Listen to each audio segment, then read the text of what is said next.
This episode is brought to you by Trailer Park Yard Games, where over 28 games are delivered directly to your party. We park the trailer, you party. And we will link that down below for anyone listening so that you can quickly get there and see what all you can learn as well. And just so you know, when I go to follow it again, I have a new Facebook page. Bill was hacked. I know, I saw you recently got married, Bill. Yes. Congratulations. Yeah. If it's a picture of Bill and Leanne, you're at the right spot. Well, and I will say this, Bill, I would find that flattering that someone wants to beat you. Yeah. You know, It like, happens no, all beat the- you. It happens way too often. I don't know what. But if I was going to go be someone, I mean, why not Bill? I was going to be mean, and then I turned it around. I was so I proud can of pick a lot myself. of other people that do that. Yeah, surprising. Let's have a chat, talk this and that with BB and Jaisy. All right. Hi, guys. It is the PB and Jaisy show. I am Sarah Paget. I am the P of the PB and Jaisy sandwich. To my left is the lovely. Lovely. Yes. I'm the lovely Bill Stedham. I'm the B sandwiched between two beautiful, or today, three beautiful women. And a sandwich would not be complete without our. I'm Jaisy, the Jaisy to the sandwich. It's like Daisy, but with a J. Daisy, but with a J. Get it right. So today we have joining us on our right here. This is Miss Tori Belser. There's a lot to say about Tori. She is a very kind spirit, a kind heart. And she's had some stuff to go through at her very young age, more than most of us have to deal with. Today is going to be all about awareness, and she's going to be talking to us about something called Dravet. And I did not know what that word was or how to pronounce it until... I was always saying Dravet until we had the meeting about you being on the show. I was like, oh, it's Dravet? Okay. Yes. So we're going to talk a little bit about that. But Tori, if you just want to say hi and tell us a little bit about Bella, too, please. Hello. Thank you all for having me today. Bella is my spunky 8-year-old daughter. She came out with red hair, and I was like, oh, I don't know where that came from. And for the first 6 months of her life was like healthy baby, did everything on time, and I was like, oh my gosh, she's crazy. Like, I can't believe I'm a mom. I'm 21. Like, how does this work? And she's your first, right? She is my first, Okay. yes. You have 2 daughters. I have 2 daughters that I've birthed, and I have 2 bonus babies now, too. So I'm a mom of 4. Just keeps adding to the fun. But yeah, she was diagnosed with epilepsy starting at 6 months. And then after a lot of testing and a lot of just trying to figure it out, Dravet Syndrome at a year old. How did that happen when she was 6 months old? Did she just randomly, you started noticing she was having seizures, or... Well, that's a funny story. She was just laying there playing. I was cooking dinner, and she just, like, her arm was kind of, like, twitching. And I was like, what is she doing? Like, do babies do this? Like, I have no idea. I call my mom, freaking out. She's like, I don't know, take her to the hospital. And I'm like, oh, okay. So we get to the hospital, and she was just acting weird and, like, out of it. And we get there. Sorry. And by the time we get to the room, I'm like, oh, she's like normal now. Like, I'm so sorry we wasted your time. Like, first mom, like, sorry. They're like, no, I'm pretty sure she had a seizure. And I'm like, oh, she's not a grandma. Like, I mean, and that was my impression. Like, I had no idea. And he was like, no, we're going to send you to Cook's and do all of this, all these tests. And I'm like, oh, okay. Well, again, she's not a grandma. So I'm like Googling as we go, because I'm like, Which I is have probably no the idea. worst thing Yes, ever. it is. And we get there, and they run tests all night long, keep us up, EEGs, EKGs, MRIs. I mean, everything you can think of, blood work. And the next day they're like, oh, yeah, babies can have 1 free seizure. Like, she's good. If you see anything else, take a video. I'm like, okay. Like, that was a stressful night. And about a week later, I woke up in the middle of the night to just weird sounds out of the baby monitor. And I was like, what is that? So I hit my husband at the time, and I said, can you go check on her? And she was in a grand mal seizure. At that point, we had done a lot of Googling and knowing, like, she was in a full body seizure, having trouble breathing, turning blue. So we're videoing, because that's what they told us to do. We're like, okay, we'll video. And we're just looking at each other. We're like, she's still going. We're like, it's been 5 minutes. Like, what do we do now? And I'm like, okay, well, I guess we call the ambulance. So we call, and I'm like, seizure, all this. And I remember it was late in the night, and this police officer came up. He's like, okay, where's the grandma having the seizure? And I'm like, okay, like, I'm not crazy. That's what people think. I said, it's my baby, and she's upstairs. She's 6 months old. And he just, like, the look on his face. So he got her. They put her in the back of the ambulance. It was raining. They only sent 2 people, one to drive and one in the back. And they're like, she's not breathing. Like, we have to intubate. Like, you're going to have to help us. And I'm like, oh, like, okay, like, first time in an ambulance, like this is all new. So they intubated. What is intubated? Oh, intubated. Sorry. They inserted a tube to help her breathe. Okay. So they did that, and we got to Cook's, and she had stopped seizing at that time. They gave her medication in the ambulance, and I videoed. They just sent us straight to the ICU. So I'm like, oh, okay. Like, I just don't, like, what's going on?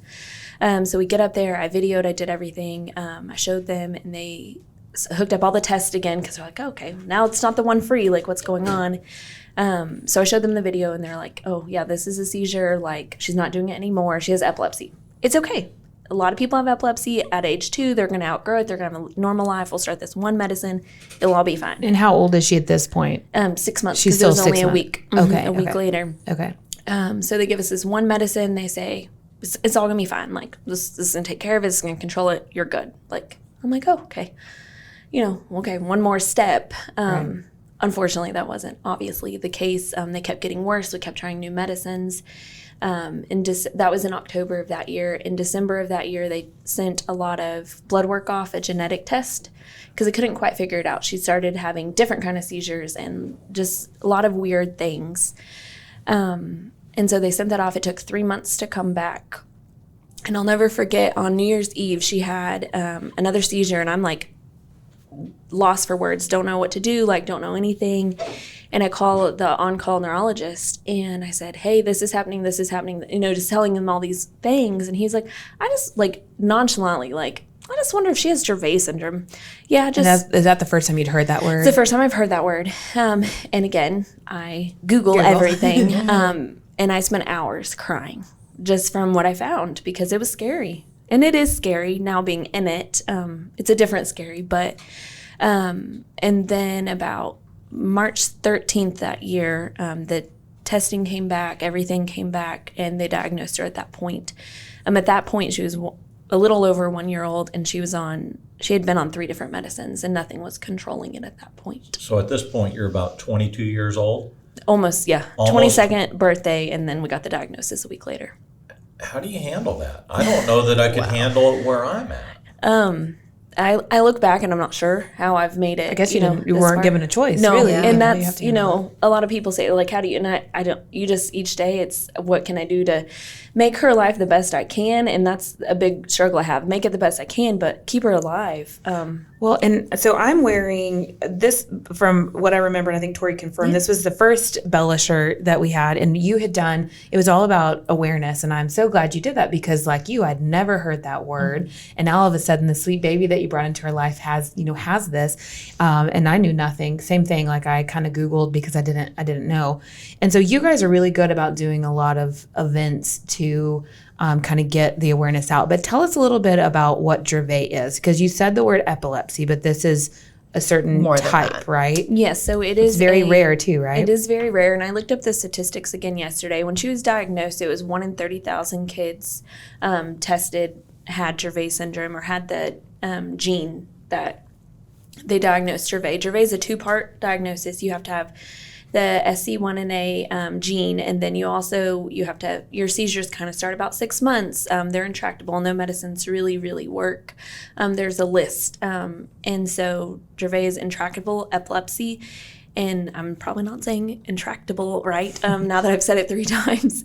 But that just means that it's never going away. It's not, there's no cure for it. She's not going to like outgrow it. No, there's she not won't like certain things you can do to prevent them. No, They just there's, and that's the other thing. There's no triggers with Dravet. Like there are things that make it worse, but she can just be sitting and eating dinner, which has happened, and have a seizure, or sleeping and have a seizure, or heat is a trigger. Heat, swimming, overexhaustion, too much stuff going on. So really everything that has to do with being a Everything kid. in life, yes. Everything in life. And she has failed every medicine she's on. She's currently on 3 anti-seizure medicines. 4 anti-seizure medicines. And then 4 additional medicines just to help with all the side effects of being on those medicines and having Dravet. So if the medicine, if the medicine's not really doing anything, what is it doing? Like, what is the medicine for that y'all are using now? So what the goal is as close to seizure freedom as you can be. We've, in the beginning, it was like, oh, we're going to just have seizure freedom, like no seizures. Like that was my goal. And we tried everything. We've been on studies and like experimental drugs, everything just to find that place. And I'd say about 2 years ago, I finally, had a hard conversation with the neurologist, and this is our seizure freedom. It's not no seizures, but it's not when she was 1.5 years, 3 hours in a seizure, being in the ICU every month, Gotcha. because her longest seizure was 3 hours. And having a chaplain come by, which I know their job and I know why they're there, but as a mom, like, you don't want to see that. Yeah. And I'm like, okay, stop coming by. Like, I don't need to right now. Please don't. I can't process that right now. And having a doctor say, we're going to push more rescue till she stops seizing or stops breathing. Like, that's our only option. And she's getting, 3-4 times adult doses of rescue and her body's still going. So she's strong. Yes. She's very very strong. strong. She's made me a lot stronger too. But Dravet in general, the best way to bring it down to terms, because I'm not the mom that's like knows all the technical terms. I can tell you what's going on. You say intubation in a hospital, they think you're a nurse.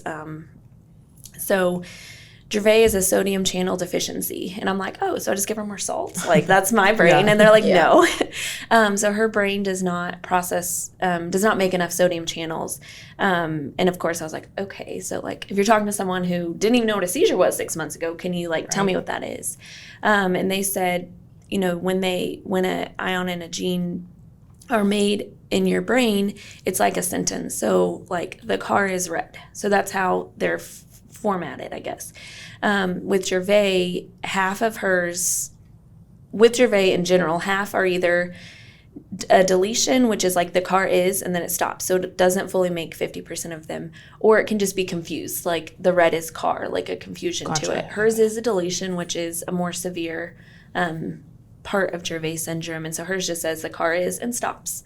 What is unique about Dravet, I think, is her stop, like where hers stops in the sequence, is the only one in the world. Like everyone is completely unique. So it's not like every case of Dravet is the same because your stop's different. So that it just makes every case a little bit different too. I'm sure that makes it even more difficult with treatment, because if every single case is different, how do you treat something where you pretty much have to tailor something to each specific? Yeah, each one, there's a lot of similarities. Like there's a really good Facebook group of her Dravet parents that I've got on, and I've met a couple local families in DFW, and that's helped a lot. But although our cases are very similar, and we're like, okay, definitely Dravet, like, definitely Dravet, but then there's just little things that are totally different. Like you put all the kiddos together and you're like, oh, there's like, so-and-so does this, so-and-so does this. Like, it's just all different because there's no two alike.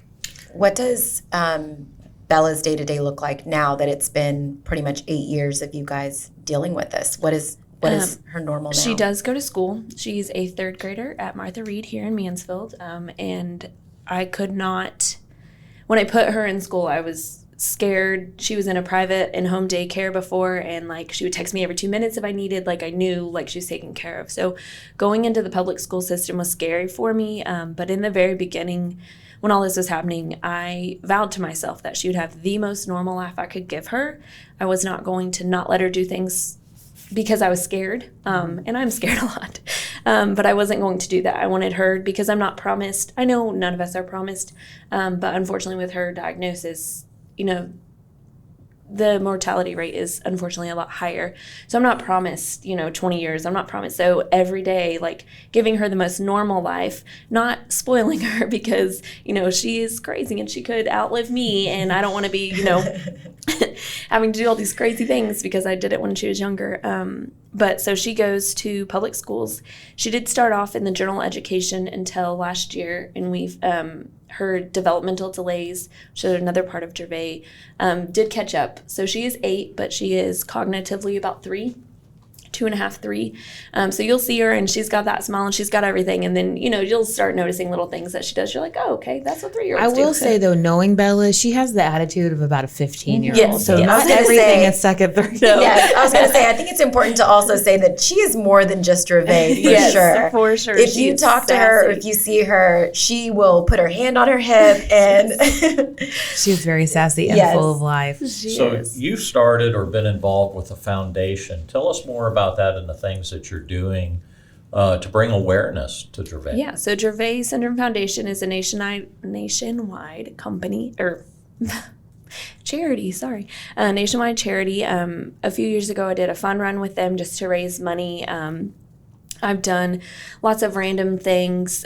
We did just a couple months ago an envelope wall where I tried to get as many people to donate as much just to donate to the foundation. And what they're doing is they're funding research to find a cure, because that's the only option that we have, is we need a cure. And there's not a lot of research with it. So the more money we can, funnel to them.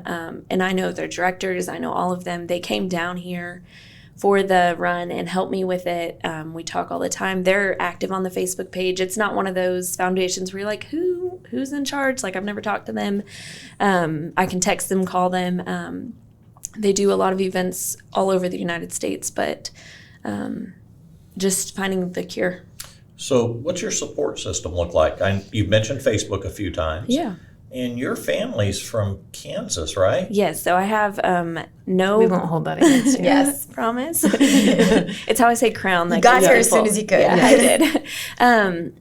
Yes, all of my biological family, I was born and raised, all my family is in Kansas. I moved down to Texas in 2009 and luckily wanted to buy a house and met my Texas mom, realtor, my boss for the past 10 years. Met her and she's become, she is my family down here. And that is my biggest support. All of you guys, like everyone at Century 21 Judge Fight has been my support for 10 years. And just like people that I've met have just kind of gone in. Now my parents, I will say the first seizures, and even now my dad just came down for Bree's birthday party, like a 4-year-old's birthday party. They drive down. It's 6 hours and they're here. But Facebook has been a big outlet for me. It started first as wanting to, when she had a seizure, like tell the 20 people in Kansas that needed an update. And it's grown to, I think, over 1,000 people. Wow. I see people and they're like, oh, you're Bella's mom. And I'm like, I should know you, but I don't. Right. Like, thank you for supporting her, but I don't, So that's really awesome.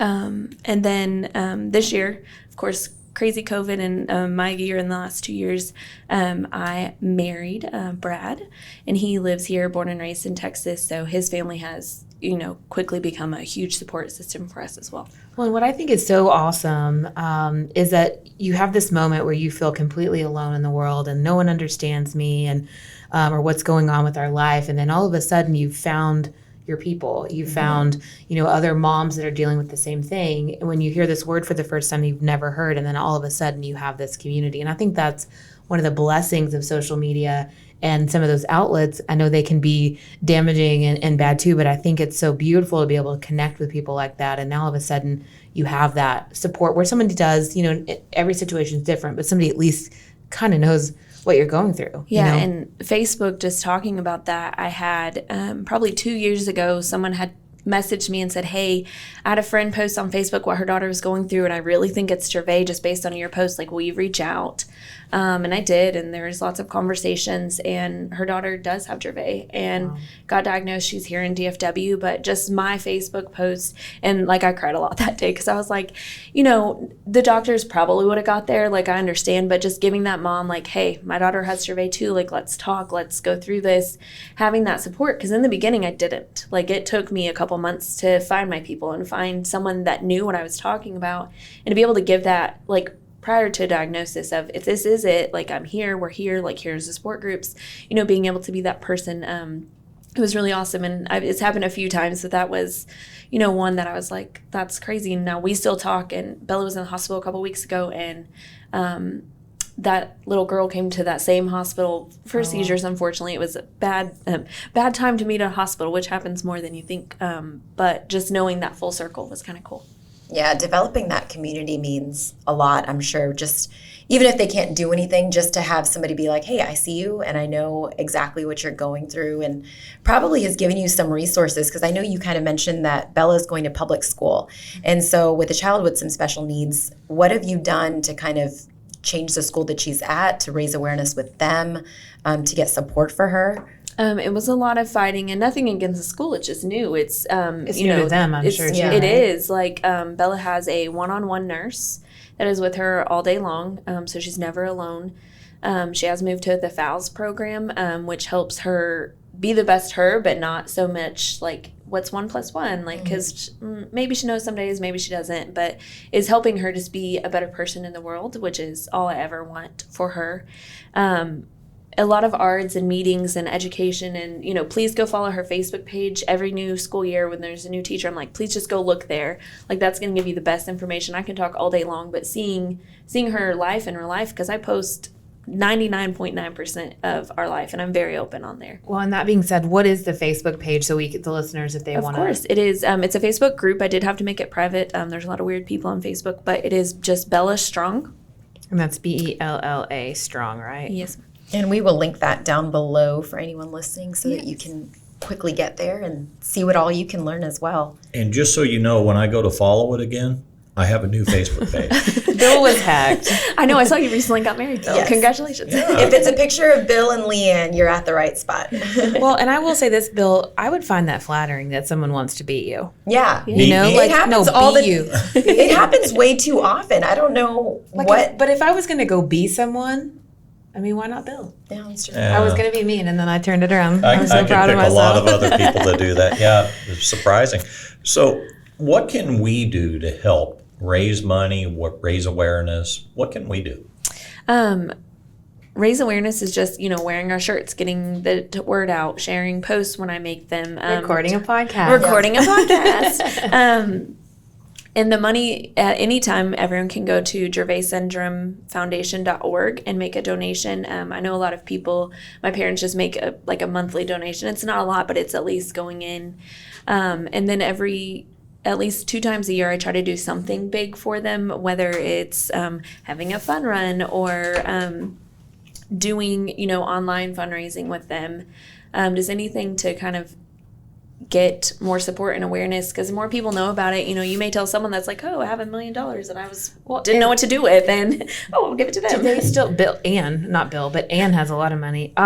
So what about, because they still do the big event every year? They do. This year they are not doing it, just due to COVID and everything, and I know last year they didn't either, but they do. There is a couple families here in the DFW area that do a casino night up in Frisco. I know Sarah's been before. It was really cool. Yeah. It was fun. It's fun, and it's they have the posters, and Bella's neurologist comes and talks, and he's amazing, but he's down to earth and he can kind of explain it. He says his doctor words. He says Dravet too.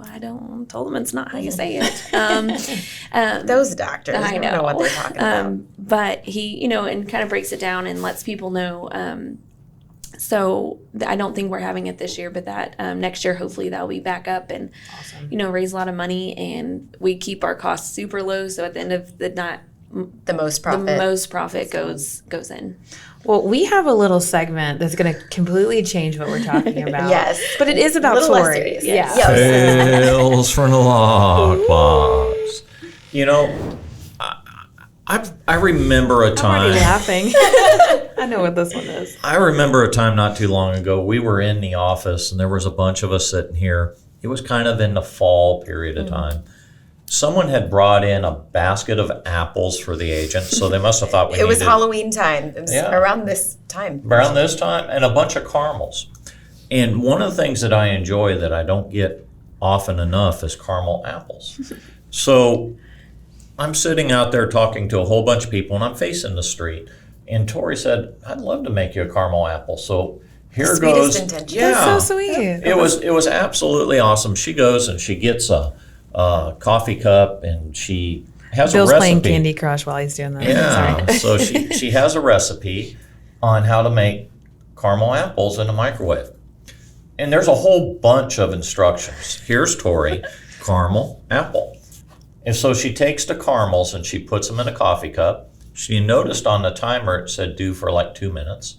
So she turned the timer of the microwave on for 2 minutes, stuck it in there. I'm not paying any attention at all. So I'm talking to everybody else and I'm like, something's burning. I turn around. In my entire kitchen, it's hard to see the microwave anymore because there's so much smoke coming out of it. Tori completely melted down our microwave trying to make caramel apples. We later looked at the recipe and it talked about putting butter and liquid in with the caramels before you turn it on. Well, and I'll say the worst part of this is that microwave was decent. And then Bill says, I'll go get us a new microwave. And the new microwave doesn't heat anything. And I thought that was the whole purpose of the microwave. Well, I had to Tori proof it. Oh, okay. Just so I didn't Just in burn case. anything again. And I would like to sit here and have a really good defense to this, but it's all true. But- I read the Pinterest thing. I just was busy. I had things to do. I only half read it. So, but I will say one thing, because Tori's an amazing cook, because she can make great cinnamon rolls. Oh, and she wants to eat them with Chili. chili. Yeah, so this came. This is okay. I don't even know where to start. don't even know where to because begin. You know the whole debate, like, don't put beans on my chili. Well, that's not even the debate today. I said something about we're gonna make chili, and I think Tori was like like, a chili I'll bring the cook-off. cinnamon rolls. And I'm like, that's Yes. weird, but okay, I like cinnamon rolls. I guess we need dessert or breakfast. But we have before. another friend from Kansas, and same thing. Like it's a thing in A thing? Kansas. It is a school lunch thing. Like they start at school lunches. You got your chili and your cinnamon rolls. Do and you dip this? Oh. Yes, you Okay. dip your. You dip your sugary cinnamon roll in into that your chili. spicy chili. Oh, it's so good. It is a Kansas thing. I guess I can kind of get it because it's like the No. sweet and savory, almost like what people do with like chicken and waffles and they put syrup and stuff on it. I guess it, I mean, doesn't, Doesn't work. I do have one question. Beans or no beans in your chili? beans. No. Oh. Okay. Now, Tori, We don't have time to make this argument. You can put beans in soup? in the chili if you want to add it. It's an addition. But if you just have chili, it's just like you could put beans in spaghetti if you wanted to. But it doesn't. does that mean you should? No, it doesn't No. mean you should. But you can. I mean, it's permissible. But don't put beans in my chili. I don't want to add beans to my chili. But the base of chili does not have beans in it. Beans. Never, no beans. never Must has. be another Kansas thing. I don't know. I don't know. All right, so Jaisy is going to level us up a little bit. Yes. So a quote that I had heard was, what we believe about ourselves will determine the kind of relationships we believe we deserve. And that's pretty powerful.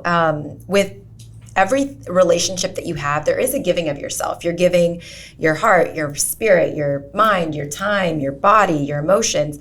And the hard truth is that some of us set our price tag so low. And the thing with that is that if you're easy to buy, you're easy to replace. So I think it's important to know that you are worth more than what most of us believe. And so don't settle or let your price too low. So that's my level up for you. Always believe that you are better than what you are, because a lot of times your mind Jaisy, will... you are enough. You're enough and you're valuable. I love that, though. I'm trying Love to be it. really nice on the podcast. I The can last see few that this. I've listened to, I'm really I glad. sound really mean. You know, Bill and I have actually gotten together and talked about this, and it's been really hard for us, but we're gonna move forward. And Not replace me yet. we're not gonna No, replace no. you just yet. Okay. Well, I do want to thank Tori for your time and your vulnerability and the willingness to share. And I really think that's what it's all about, is just getting the word out, knowing that there's all these things that we don't even know about that people are dealing with and going through, and have some grace with people and take a few minutes to learn something, even if it's not directly hitting your world. It could, but if it's one of your friends, I think it's worth the time and the research. So thank you so much for coming. Please follow us online, like us, share us. Take a few minutes to check out Bella's Facebook page, and then of course the Bella Strong, the Dravet awareness. Jaycee's going to put that in the notes as well. But that way you guys can donate if you have the extra money. And thank you all so much for watching and tuning in. That's it. We out. Peace. Bye. See ya. Just had a chat, talk this and that with PB and Jaisy.